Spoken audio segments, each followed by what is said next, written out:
Okay, confession time. I changed outfits when I got home from school because I realized I was wearing the exact same thing I was wearing in last week's video, and I do not want to be known on the internet as that girl who never changes her outfit. Let's be real. And somehow I ended up looking very Wednesday from the Addams Family-ish. Hey guys, it's Maria, and we made it to our second week! Woo! If you didn't already know, let me fill you in. Each week we have a theme, and we talk about things that fit into our theme. It can be anything related to that theme, we just have to stick with that theme. Have I said the word theme enough? I don't think I'm pronouncing it right. Theme. This week's theme is about spring break, where we just talk about spring break, what we did for it, spring break in general, our complaints about it, the specific moments, it can be whatever. In this case, I'm going to talk about what I did, and what I did was go to Paris. And I'll do so in a very slideshow-like fashion with my own photos and photos I got from the internet, because let's face it, I don't take pictures of everything. Hannah, since you're going to go to Paris this summer, I thought I would share how my week went and give you advice on what to do there. So I'm just going to drop in subtle tips on things and whatnot. So, okay, hope that goes well. Okay, go. So on the Friday before I got onto my flight, my mom made me put on this outfit because we have this thing where we have to look nice for the airport, which is total bullshit because in the end I'm just in a flying tube going through the air and I'm ultimately gonna end up messing up my hair and looking like this. So after connecting a flight to JFK, I arrived to Paris to my aunt and her family, and they actually don't live in Paris, but they live in a small little town near to Versailles called Mall, spelled like this. So many cats here and they all want to rub against my leg, why? So when I arrived, it was already early Saturday, and my aunt wanted to make as much of a day as possible. So immediately after I hopped off my plane, we headed to Versailles. Versailles is a really pretty town, very famous for the treaty and the Chateau de Versailles depicted behind us, and on my ridiculously overpriced phone case that I got there. 20 euros? Really? Also, Hannah, just FYI, the dollars to euro conversion will literally fuck your shit up.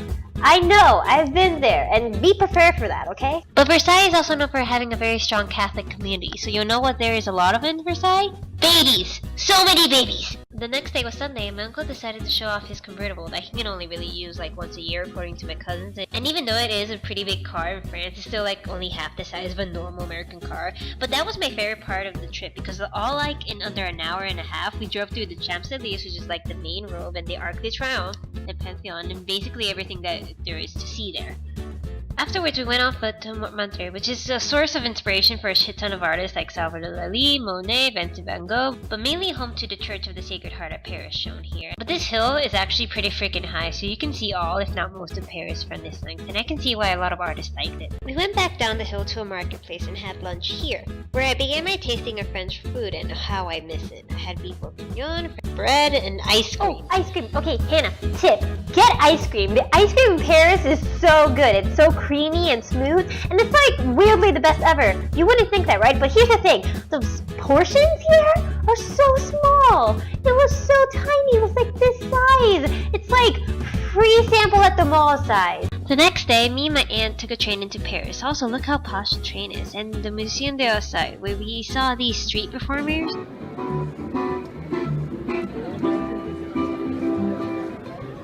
And this long line, and the Vincent van Gogh exhibit, which for some reason focused more on his suicide more than what he actually did, which was art. We walked across the Lovelock Bridge, which is the bridge where lovers come, buy a lock, write their names on it, lock it on the bridge, and symbolically throw the key into the Seine to show that their love will never break, which is romantic and all, but then I found this, and this is why we can't have nice things. And then we went over to Galeries de Lafayette, which is a giant department store, and the Opera House, and I started my obsession with macaroons. Look how pretty! But not before taking this video in the supposedly gay area park.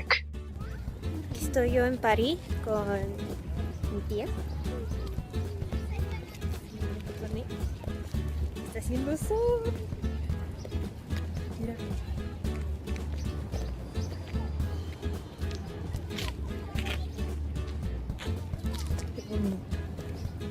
And then I went home and ate this macaron on the train. The next day we went to the Eiffel Tower, which I decided to take the stairs up to.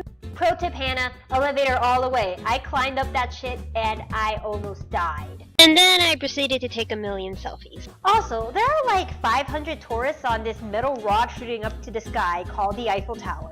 And somehow I managed to find another girl who's wearing the same shirt that I am at that moment, that I bought in Mexico.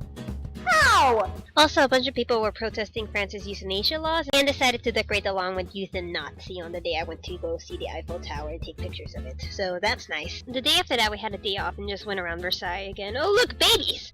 Day after that, we went to the Louvre, and I proceeded to make the best Snapchat story ever. Go.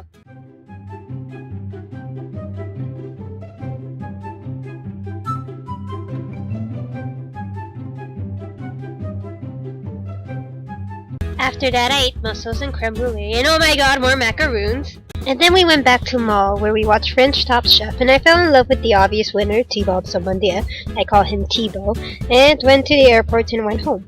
France is a really pretty country for a lot of reasons, but one of the things I noticed that everything still seemed old but not run down. According to my aunt, Paris is always being renovated at some point or another. Like when I visited, the main fountain at the Chateau de Versailles was replaced by a gaping hole in the ground. And an entire side of the Arc de Triomphe was under a white tarp. But that's not a bad thing. I like Paris because it's modern, without it having to sacrifice what is old. In other cities, I feel like there's this concept where it's like, if something's broken or run down, you replace it, you get a new one, or you let it rot. Where in like France, it's more like, if something is broken or run down, you fix it. You make it better. You enhance it. I want to incorporate that into my life a little bit more. I move a lot, and I also feel like I have to create like a new life out of the old.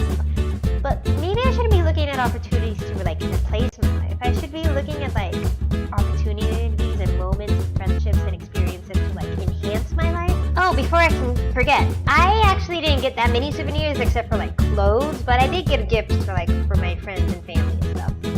I got my parents this like tin, like several tin boxes like this, and they came with like butter cookies. And by the way, butter cookies, great thing to have.